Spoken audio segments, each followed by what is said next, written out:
Para a gente falar, né, do direito em Platão, eu preciso falar para vocês assim o que é o conhecimento em Platão, né? Vocês vão ouvir daqui a pouco que o direito em Platão ele é um direito ideal, né? O que significa isso, ideal? Por que o Platão é chamado de idealista? Né? Por que ao falar de um direito ele constrói um direito ideal? Né? Para que vocês possam entender isso, eu vou me referir aqui a dois mitos que estão aqui nesse livro, A República. Né? Esse livro tem 10 livros. Tá? Tem o livro 1, 2, 3, o 2 vocês vão ler daqui a pouco, porque fala da justiça. Mas no livro 7º, ele vai contar para a gente sobre o mito da caverna, ou alegoria da caverna, né, que seria mais adequado dizer, né, que é uma série de coisas ali que são metafóricas, né, para explicar como é que se dá o conhecimento. E no livro 10º, no último livro da República, ele vai contar para a gente o mito de Er. Né? O mito de Er é uma narrativa para a gente entender por que todo homem é um cavernoso. Né? Então, eu não sei por que ele foi tratar disso lá no final do livro e no 7º, né, uns 2 livros anteriores, ele vai fazer, né, vai contar o mito de, né, vai dizer que somos cavernosos, só depois vai dizer como é que a gente se tornou cavernoso. Né? Então, eu quero contar primeiro o mito de Er, né, para depois a gente entrar no mito da caverna, certo? E aí eu peço assim, toda a atenção de vocês para isso, né, que nós estamos tratando aqui, né, da condição humana, né, de ignorância da verdade e da condição, do esforço que todo homem tem que fazer para superar essa ignorância. Né? E isso que ele vai contar aqui é o que configura, assim, em sua essência, o que é um conhecimento idealista. Né? Idealista, por favor, não tem nada a ver com ideal no sentido assim de meta, eu tenho um ideal na vida. Não, não. Idealista significa que você está no mundo dos conceitos, no mundo do conhecimento. Apenas isso. Então, vamos entender, vamos ver se a gente entende bem aqui nesta narrativa. Vamos ao mito de Er. Para falar desse mito, eu queria remeter vocês a 2 filmes. Né? O primeiro deles é o filme Troia. Se vocês não viram, busquem ver. Né? Tira um tempinho agora nessa quarentena e reveja esse filme. Assista ele todo. É um belíssimo filme de época. Né? Quem construiu esse filme teve assim, assim o zelo, né? de vestir os guerreiros, né? como deveriam ser. Né? Deem uma olhada. Né? Lá vai ter muita coisa que nos ajuda a entender aqui a questão do erro. E o outro filme são o 300, né? Aquele lá, né, dos espartanos, né, um episódio da Guerra do Peloponeso, né, os espartanos tentando vencer Xerxes, né, o exército persa. Né? Ali também dá para a gente entender bem. Bom, o Er, ele é um jovem guerreiro, como aqueles lá do filme, né, que foi convocado para a guerra. Né? Tinha uma guerra, não diz aqui qual, né? Que é uma narração mítica. Né? Ele foi para a guerra e foi colocado logo nas primeiras fileiras. Né? Se vocês olharem lá o filme, vocês vão perceber que os primeiros que estão nas fileiras são os primeiros a morrer. Né? Até porque a guerra era feita de espada, flecha, né? Lanças, né? Escudos. Então era uma luta corpo a corpo. Né? Para você matar o outro tinha que ser corpo a corpo, não é como hoje que a gente tem míssil, né? Bombas que a gente covardemente joga nas cidades. Não. Lá é assim, a pessoa tinha que digladiar um com o outro. Né? Então, até que os exércitos, né, se encontrem, né, e que ali começa então uma guerra de corpo a corpo, soldado a soldado, né, os primeiros da fileira são aqueles que se lançam, né, à frente, então obviamente vão morrer primeiro. Né? E o Er foi um desses, ele morreu no primeiro dia de batalha. Né? E essa batalha ela vai ser travada 10 dias seguidos, sem trégua. Né? No 10º dia eles param, né, para que cada lado, né, passe a recolher os corpos dos soldados que morreram. Né? Cada um recolhe o seu. E o estava lá morto, né, junto com vários outros, 10 dias, né, imagina. Apesar de que o corpo do estava intacto, né, não estava assim apodrecido, cheirando mal, como a maioria que tinha morrido. Né? E naquele filme Troia, vocês vão perceber umas cenas lá de como é o funeral de um guerreiro. O guerreiro sempre é um herói no final. Né? Como é que é o funeral? Ali, o que eles vão fazer? Eles vão pegar, né, como acontece com o primo, né, do Aquiles, né, o Patroclo, aquele que pega as armaduras e as armas do Aquiles, né, e disfarçadamente é morto por Heitor. Né? Então, o que eles fazem? Eles armam uma pira, né, um altar, né, de lenha, né, de madeira, né, e colocam lenha embaixo, assim. Depois colocam o corpo, depois colocam uma moeda em cada olho. Né. Essa moeda é para que a alma daquele corpo que morreu, que se desprendeu do corpo, né, possa pagar a passagem a um barqueiro do rio Aqueronte e para que seja transportada até o Hades. Né? Todo mundo ia querer isso. Né? Aquele que morresse e não tivesse essas duas moedas, ficaria vagando por aqui, que é a coisa mais triste, né? Assim, para a alma de alguém. Né? Então, faziam isso. Né? E iam fazer também com o né?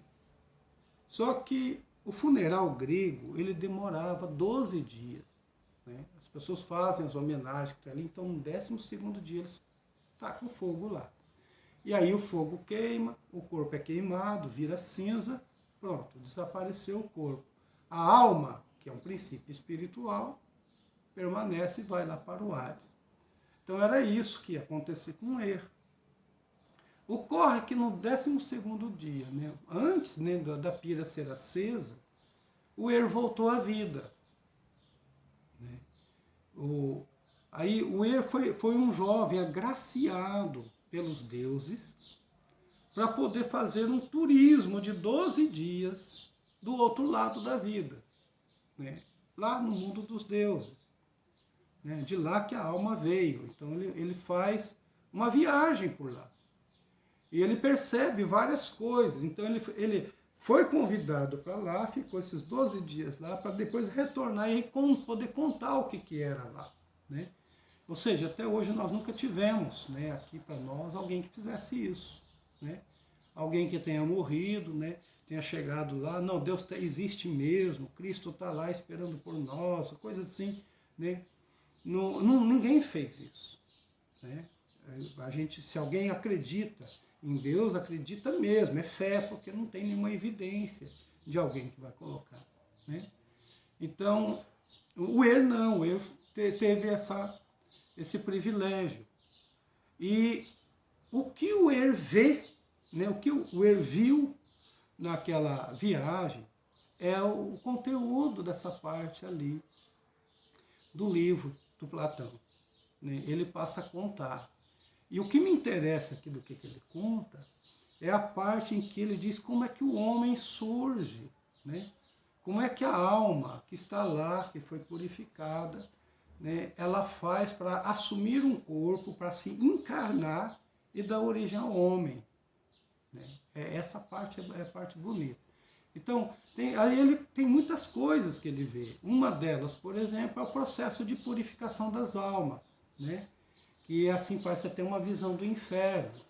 Né? Ele conta lá, por exemplo, da alma de um rei chamado Ardieu, que tinha, né, estava lá já fazia 1000 anos, todo dia ela era castigada. Né? E fazia 1000 anos que ela estava lá nesse processo. Por quê? Porque ela tinha cometido crimes hediondos, né? Esse rei. Primeiro porque ele matou o pai para ficar no trono. né? E ao matar o pai, ele teve que matar o irmão mais velho, que seria o herdeiro imediato do trono.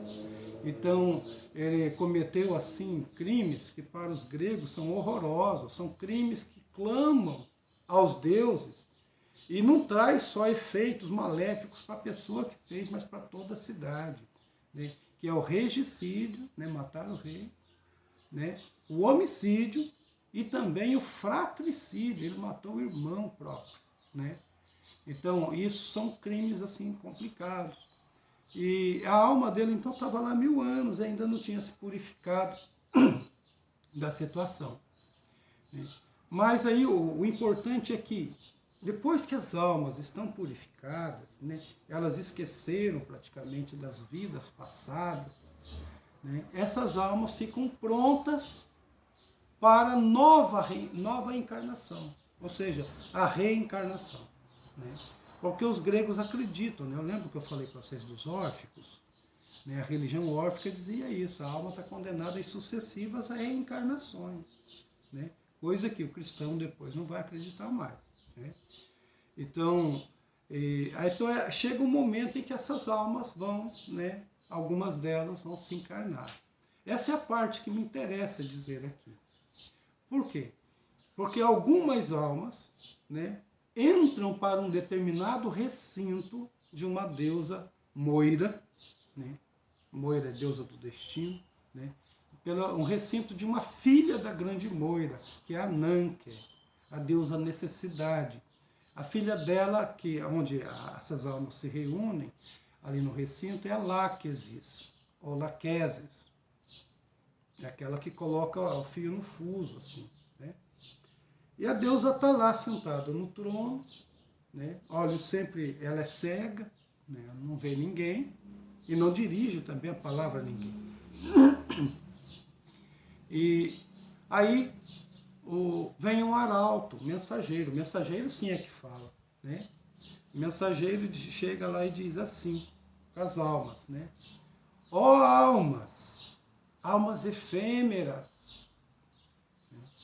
vocês estão diante do trono da deusa, né? Vocês vão neste momento escolher o destino a que vocês ficarão ligadas, né? Um destino de imortal, né? Cada uma vai escolher o corpo que lhe convém, né? Então, cada uma escolha conforme a prudência que tem, porque cada um vai responder pela escolha que fizer. E aí ela diz bem assim, ele, né, o arauto diz bem assim, Deus não tem culpa.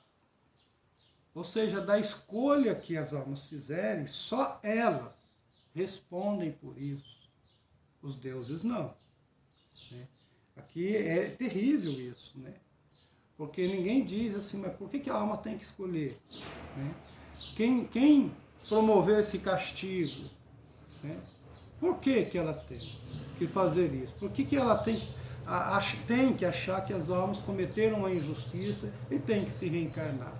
No entanto, assim, implacavelmente o arauto diz, Deus não tem culpa. Então, aí cada uma vai escolher, né? Aquelas almas que são muito prudentes, né, que são sábias, né, elas escolhem assim os bons destinos. O que seria um bom destino? Um bom destino é você vai ser um príncipe, vai ser um rei, né, vai ser um professor de filosofia, né, um aluno do direito, vai ser depois advogado, jurista, né, um policial. Então você vai ser um bom cidadão. A alma boa vai escolher um destino bom, né? Mas tem aquelas almas que, mesmo tendo se purificado, ainda continuam cebosas, né? Não sei se vocês gostam dessa expressão, né? Alma cebosa. Tem uma canção brasileira, né, de um cantor cearense chamado Johnny Hooker, né? É um artista que se apresenta gay assumido, né? Que se apresenta assim, palco, as letras são bem ousadas, né? Ele tem uma canção chamada Alma Cebosa, né? Ou seja, uma alma que não é boa, né? E aí as almas cebosas, elas podem escolher assim destinos, inclusive de animais que vivem de rapina, né? Que vivem comendo carniça, né? Como um chacal, uma hiena, enfim, um abutre, um corvo, um urubu. Né? E tem, né, pode também, entre os animais, escolher um destino melhor, como um de leão, um elefante, assim por diante. Então, as almas, elas podem escolher qualquer vida, né, vidas racionais ou não. Né. Mas vamos ficar aqui com os homens, aquelas que escolheram o destino humano, né, porque os animais também vai acontecer isso mesmo, mas aqui nós estamos tratando da questão humana. Assim, aquelas que então escolhem um destino humano, né, assim que escolhem, né, elas têm que passar pelo colo da grande moira, né, da deusa Laquesis, né, e aí elas vão ser imediatamente expulsas dali, né, para um outro ambiente, e esse ambiente é o mundo que nós vivemos. Só que lá eles chamam assim a planície do Lete. Né? Lete em grego é esquecimento.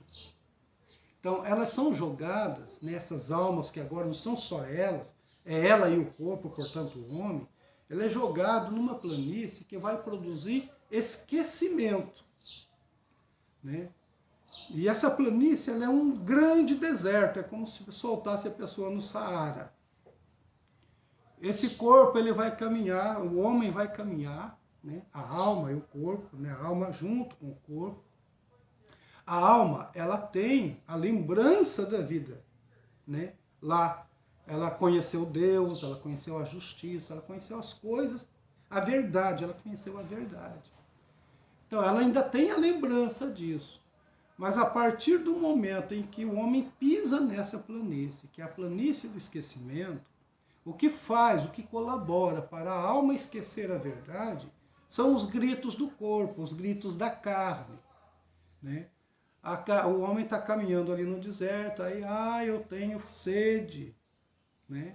Ou ele sente sede. Né? Fome, cansaço, né? Calor, frio. Né? E desejos, né? Os desejos também da carne, né? Como sexo, por exemplo. Tudo isso o corpo exige, reclama, porque é próprio dele isso. E o que faz a alma? A alma, ela escuta, não tem como ela não escutar. Ela escuta os clamores do corpo. E isso faz com que ela esqueça a sua essência, a verdade essencial que ela possuía. Ela vai esquecendo. E vai prestando atenção ao movimento do corpo, aos desejos do corpo, aos programas do corpo. Né? O que é a vida do corpo? A vida do corpo é tudo aquilo que é muito imediato. Então, você levanta de manhã, você quer tomar um café da manhã. Né? Você trabalha, você quer tomar um banho, você quer descansar. É tudo que é imediato. Né? Tanto é que o prato é a coisa mais próxima ali, a cama tem que ser a coisa mais próxima. Né? E se você ama alguém, né, ou gosta de alguém, você vai sentir prazer de sexo. Né? E o sexo é uma coisa imperiosa. Então, é isso que o corpo faz. Então, a vida do corpo é a vida do imediato. Né? A satisfação tem que ser imediata. A alma, ela vai prestando atenção nisso. Resultado, caminhando, né, errante por essa planície, o homem vai ser um esquecido. Né? Para piorar a situação, né, o primeiro rio, né, a primeira fonte de água que eles vão encontrar é um rio chamado Amélis. Esse rio tem uma água especial que ajuda a produzir amnésia. Quanto mais você bebe, mais você vai apagando a memória da vida que a alma tinha. Né? Então, o que ocorre aqui? O homem, ele foi expulso, né, do reino lá dos deuses, né, e caiu nesse mundo. Né? Então, é uma queda. Né? A existência humana é uma queda. Né? A palavra existência é bem assim, existência. Né? Existere, do latim, significa viver para fora, ser expulso. A existência é uma expulsão. Então, foram expulsos, não tem volta. né? Assim como a gente, quando nasce, não tem como voltar para o útero da mãe. Então, aí, essa é a condição do homem. Ele foi obrigado, praticamente, né, a estar nesse mundo. Só que é um mundo muito mais assim de trevas do que o mundo da luz, que a alma tinha, né? Então, esse homem ele se torna um cavernoso. Né? É alguém que é colocado num lugar que é um exílio para ele, né? Não é o paraíso dele. O paraíso era o anterior. Tá certo? Então esse é o mito de Er, né? E o que Er conta, né? Para dizer assim, como é que o homem, né, que antes, né, tinha uma alma que vivia com Deus, né, que conhecia a verdade, conhecia a justiça em si, né, conhecia a beleza em si, a bondade em si, né, porque Deus é o sumo bem. Essa alma agora está desviada, ela não sabe distinguir bem o que é o bem, o que é a justiça de fato. Por que isso ocorreu? Ocorreu porque a alma tem um compromisso com o corpo. E o corpo piora a situação da alma. Certo? Esse é o mito de Er. Tá bom? Eu vou desligar um pouquinho e já nós vamos falar do mito da caverna.